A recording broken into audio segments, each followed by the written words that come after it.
Hey guys, welcome back to BMS blossom. जैसा कि आप सब जानते हैं कि अगस्त तंत्र की सीरीज में अभी तक हम धतूरा पढ़ चुके हैं। आज हमारा दूसरा पॉइजन है कुचला। कुचला एक न्यूरोटॉक्सिक स्पाइनल कॉर्ड पॉइजन होता है और साथ ही साथ हम इसके लैटिन नेम को पढ़ते हैं तो वो होता है स्टाइरेक्स नक्स वोमिका। स्टाइरेक्स नक्स वोमिका इसका लैटिन नेम है एंड इसकी जो फैमिली होती है वो लोगिनिएसी होती है। आप अगर इसको लर्न करना चाहें तो आप कुछ इस प्रकार से कर सकते हैं, जैसा मैं अपने लिए करती हूँ कि कुचला को लोग काफ़ी प्रयोग करते हैं। सो लोगों के द्वारा प्रयोग किए जाने पे इसकी जो फैमिली है, लोबिनिएसी है। ये बेसिकली एक निमोनिक है, इसको आप अदरवाइज़ ना लें। आपको लर्न करने के लिए मैंने पॉइंट ऑफ व्यू से बताया है। और इसका जो संस्कृत नाम होता है वो कुपिलू होता है, साथ ही साथ विषमुष्टि भी कहा जाता है इसे। और इसका इंग्लिश नेम जो होता है वो स्नेकवुड या फिर नक्स वोमिका कहा जाता है। कभी-कभार क्वेश्चन जो होता है वो स्नेकवुड से भी आ सकता है कि स्नेकवुड कौन-सा होता है? सो इट इज़ कुचला और इसका हिंदी नाम है कुचला। अ, ये टाइप ऑफ पॉइज़न बहुत ज़्यादा इम्पोर्टेंट है।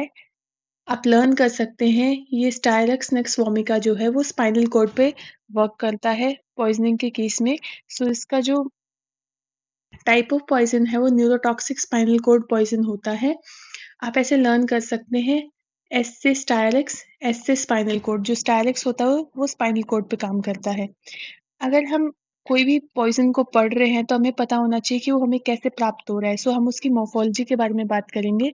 सो मॉर्फोलॉजी में जो है वो हम उसका कुचले का जो स्वरूप होता है वो वृक्षनुमा होता है। Basically it is a tree like structure. So tree होता है इसका, आप 40 से 50 फीट ऊँचा इसका पेड़ होता है और इसकी शाखाएँ जो है वो पतली होती हैं। अगर आपके कॉलेज कैंपस में होगा तो आपने ज़रूर से इसे देखा भी होगा। साथ ही साथ हम बात करें तो इसके जो पत्र होते हैं वो दुर्गंधित होते हैं और लट्वाकार होते हैं, मतलब गोल पत्र होते हैं, लट्टू के समान इसके पत्र होते हैं। आपको मैं इसका फोटो भी दिखा देती हूँ। देखो इसके पत्ते जो होते हैं वो कुछ इस प्रकार से आपको देखने को मिल रहे हैं। देखो ये गोल है या फिर लट्टू के आकार का आप इसे बोलेंगे। और इसका जो पेड़ का जो स्वरूप है वो पेड़ का स्वरूप कुछ इस प्रकार से होता है। देखो इसकी जो शाखाएं हैं वो काफी पतली पतली हैं।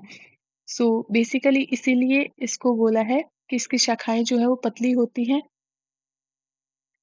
और इसके जो फल होते हैं वो जब कच्चे होते हैं तो वो हरे रंग के होते हैं और जब पक जाते हैं तो वो चमकीले नारंगी रंग के हो जाते हैं। आप देख सकते हैं कि इसके जो फल हैं वो पके हुए हैं और वो चमकीले नारंगी रंग के हैं। नेक्स्ट हम बात करते हैं इसके जो बीज होते हैं। हर फल के अंदर 1 से 5 बीज होते हैं और जो बीज होते हैं वो बटन लाइक स्ट्रक्चर होते हैं और श्वेत और धूसर वर्ण के होते हैं। आप कोई भी पॉइज़न पढ़ रहे हो तो पहले आपका उसका प्रैक्टिकल एस्पेक्ट काफ़ी पता होना चाहिए। आपने लैब में देखा होगा कि कुचला कैसा दिखता है, तो आपको बेसिकली मैम ने ऐसा ही दिखाया होगा कि कुचला जो है वो कुछ इस प्रकार का होता है। It is a button like structure and अगर आप इस बीज को ध्यान से देखोगे तो आपको कुछ इस प्रकार से दिखेगा। तो एक कॉन्वेक्स होता है और कॉन्केव होता है। एक साइड से कॉन्वेक्स, दूसरी साइड से कॉन्केव होता है धूसर वर्ण, श्वेत धूसर वर्ण का। बेसिकली थोड़ा-सा ग्रेइश ग्रेइश टाइप का होता है और साथ-साथ में इसकी जो पेरिकार्प होती है वो भी थोड़ी हार्ड होती है। पेरिकार्प बेसिकली इसका सीड का कवर।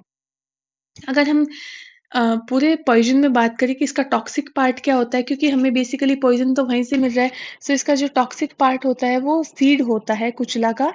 ये सीड हमारे लिए टॉक्सिक पार्ट होता है और इसका जो टॉक्सिक पार्ट के अंदर जो इसका एक्टिवली जो कंपोनेंट काम कर रहा है, तो सीड के अंदर स्ट्रिग्निन बेसिकली पाया जाता है और इसके बार्क और लीव्स के अंदर ब्रूशीन नाम का केमिकल पाया जाता है जो कि पॉइज़निंग का कार्य करता है।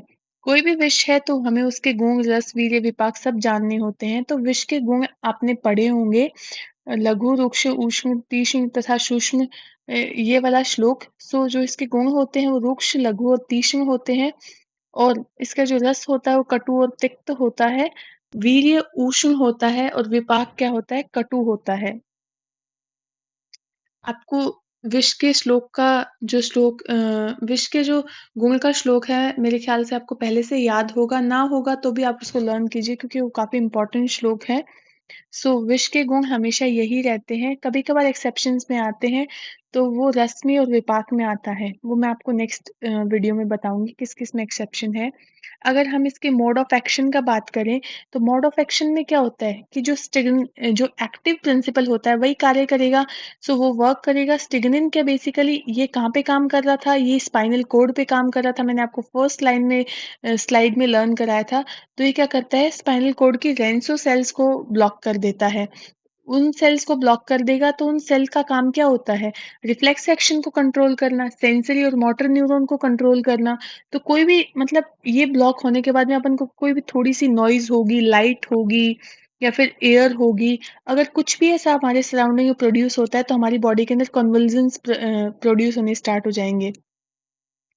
अगर इसका हम बात करें कि सीड के अंदर भी हमें कौन-सा पार्ट यूज़ में लेना है, तो वो होता है बीज मज्जा। मतलब इसका जो बेसिकली पेरिकार्प के अंदर का जो पार्ट होता है, वो हमें प्रयोग में लेना होता है। और इसकी फेटल डोज़ का बात करें, तो 1 क्रश्ड सीड का हम बात करेंगे, क्योंकि अगर हमने बिना क्रश किए सीड को ऐसे ही इनगल्फ कर लिया, तो हमारी बॉडी में वो कुछ भी डाइजेस्ट नहीं होगा और वो अ, मतलब बॉडी से स्टूल के रूप में बाहर आ जाएगा। तो बिना क्रश किए हुए सीड से कोई भी पॉइज़निंग नहीं होती है, लेकिन क्रश सीड से बॉडी के अंदर पॉइज़निंग स्टार्ट होती है।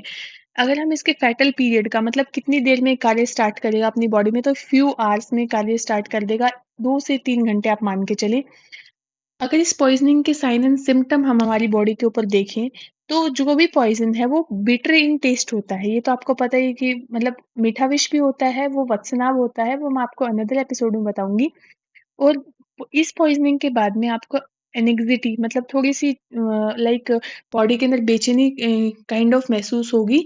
साथ-साथ में आपकी स्टिफनेस होगी मसल्स की नेक एरिया में। और सबसे पहले कन्वर्जेंस होंगे clonic and then tonic. Tonic मतलब बेसिक, क्लॉनिक और टॉनिक क्या होता है कि आपकी मसल का जो मूवमेंट है वो काफ़ी ज़्यादा स्टिफ हो जाएगा। मतलब क्लॉनिक जो है वो आपकी एंग्ज़ायटी बढ़ जाएगी, मतलब कि आपकी नर्वसनेस काइंड ऑफ स्ट्रक्चर आपका बढ़ जाएगा बॉडी के अंदर। और टॉनिक के अंदर क्या होता है कि आपकी जो बॉडी है वो बहुत ज़्यादा स्टिफ हो जाएगी। मसल्स काफ़ी ज़्यादा स्टिफ हो जाएँगी। और इसके अंदर भी आपको, अगर मैं आपको 5 स्टार पॉइंट बताऊँ, अगर आप ये 2 क्लॉनिक टॉनिक के साथ-साथ में अगर आप ओपिस्थोटोनस, एंजिसस सार्डोनिकस लिखते हैं, तो आपको फुल मार्क मिलने के चांसेस हैं, क्योंकि इसके मेन साइन एंड सिम्पटम जो है वो ये 4 ही हैं: clonic, tonic, opisthotonus and risus sardonicus. Basically opisthotonus क्या होता है कि जो आप देखेंगे आपकी बॉडी जो है आर्च लाइक स्ट्रक्चर में, बेसिकली मतलब जैसे धनुष होता है इस प्रकार की आपकी बॉडी हो जाएगी। नेक से लेके टो तक आपकी आर्च बन जाएगी पूरी बॉडी की। और रिसस सार्डोनिकस में क्या होता है कि इसको डेविल्स लाफ भी बोला जाता है। डेविल्स लाफ के अंदर बेसिकली क्या होता है, डेविल जैसे हंसता है तो उसका पूरा मुंह खुला का खुला रहता है। तो उसी प्रकार से जो है इसमें क्या होगा, whitening of the mouth due to the contraction of the muscle of face. Face की मसल कॉन्ट्रैक्ट करेंगी और माउथ की वाइडनिंग प्रोसेस होगी। और इसके अंदर क्या होता है कि आपकी आई जो है वो काफ़ी प्रोमिनेंट दिखेंगी, प्यूपिल डायलेटेड दिखेगा, डिफ़िकल्टी इन ब्रीदिंग होगी, हाइपोक्सिया और मेडुलरी पैरालिसिस भी आपको देखने को मिलेगा और उसके पश्चात आपको डेथ मिलती है। कुछ सिम्पटम्स होते हैं जो कि हर पॉइज़निंग के अंदर कॉमन होते हैं, लेकिन कुछ स्पेसिफिक सिम्पटम्स होते हैं जो हमें लर्न करने होते हैं। जैसे इसमें हमने लर्न किया क्लॉनिक, टॉनिक, ओपिस्थोटोनस एंड जैसे सार्डोनिकस। अगर हम इसकी मैनेजमेंट की बात करें, तो हर विष की पॉइज़निंग में जो मैनेजमेंट होती है, अ, हर विष की जो मैनेजमेंट होती है वो बेसिकली 5 स्टेप में चलती है। Resuscitation, removal of unabsorbed poison, use of antidote, removal of absorbed poison and then उसके जो सिम्पटम्स आ रहे हैं उनका मैनेजमेंट। इसमें आपको बेसिकली लर्न क्या करना होता है, आप इसमें एंटीडोट लर्न कीजिए, क्योंकि बहुत सारी चीजें हैं, ये सारे स्टेप्स आपको लर्न करना इतना मतलब थोड़ा मुश्किल हो जाता है, इतना आसान नहीं रहता है। अगर हम बात करते हैं इसमें यूज़ ऑफ एंटीडोट की, इसमें जो है हम हरित की कषाय पान करवाते हैं, उसके पश्चात जो है वो पॉइज़निंग के इफ़ेक्ट थोड़े कम होने लग जाते हैं। आप देख सकते हैं हरितकी का भी पेड़ होता है, कुचले का भी पेड़ होता है। आप थोड़ा रिलेट करके लर्न करना चाहें तो आप कर सकते हैं। बेसिकली अगर मैं लर्न करती हूँ तो हमारे एक ही गार्डन में कुचला लगा हुआ है, एक ही गार्डन में हरितकी लगा हुआ है। तो मैं इस प्रकार से लर्न करती हूँ कि इधर किसी ने कुचला खाया, इधर से उसको हरितकी का कषाय बना के दे दिया, क्योंकि दोनों पेड़ पास-पास में हैं। नेक्स्ट हम बात करते हैं इसके पोस्टमार्टम अपीयरेंस की। डेड बॉडी के अंदर जो हमें मिलने को देखने को मिलता है, तो बेसिकली जो मोस्ट इम्पॉर्टेंट साइन है वो अर्ली राइगर मोर्टिस मतलब बॉडी की स्टिफनेस हमें बहुत ज़्यादा देखने को मिलती है। कुचले के जो सिम्टम्स हैं वो कुछ-कुछ टिटनेस जैसे भी होते हैं और इंटरनल में जब हम बात करते हैं तो सब म्यूकस, हेमरेज, ये under peritoneal coat of stomach. आप एक-एक 2-2 पॉइंट्स लर्न करें क्योंकि एग्ज़ाम में इतना ज़्यादा लर्न करना आसान नहीं है और ना हमें रह पाता है क्योंकि बहुत सारी पॉइज़निंग होती है। मेडिको लीगल केस में हम बात करते हैं तो एक्सीडेंटल कभी-कभार बाय मिस्टेक किसी ने देखा नहीं क्या था, क्या नहीं था तो खा लिया। सुसाइडल के अंदर क्या होता है कि not found due to the painful death क्योंकि आपने देखा कि ऑफिस तो टर्नस हो रहा है, रिसोस्टार्टोनिकस होता है, कन्वल्जन्स आते हैं, एंग्जायटी बढ़ती है तो बेसिकली पेनफुल डेथ होती है। नेक्स्ट हम बात करते हैं कि होमिसाइडल की तो rare due to the intense bitter taste. Homicidal बहुत कम देखने को मिलता है क्योंकि बहुत ही ज़्यादा कड़वा होता है टेस्ट में तो नहीं खाया जाता है। नेक्स्ट हम बात करते हैं कुचला के शोधन के बारे में तो शोधन जो होता है वो कोई भी औषध प्रयोग में लेना है तो उससे पहले हम उसके मल आदि जो चीजें होती हैं उनको दूर करते हैं तो वो शोधन होता है। तो इसका जो शोधन होता है वो 7 दिन तक गौमूत्र में किया जाता है। हर दिन गौमूत्र को चेंज किया जाता है उसके बाद में एक प्रहर बेसिकली 3 आवर्स 3 घंटे तक उसको अ, दूध के अंदर गर्म किया जाता है बेसिकली मैं स्लाइड में मिस्टेक है। दूध में गर्म करना उसके बाद में उसको साफ करके फिर उसका प्रक्षालन करके बारीक चूर्ण करके गौमूत्र से संस्कारित करना। ये हमने इसका शोधन पढ़ा। इस स्लाइड में हमने कंप्लीट कुचला का डिस्कशन किया है। अगर आपको कोई भी डाउट है तो आप मुझसे पूछ सकते हैं।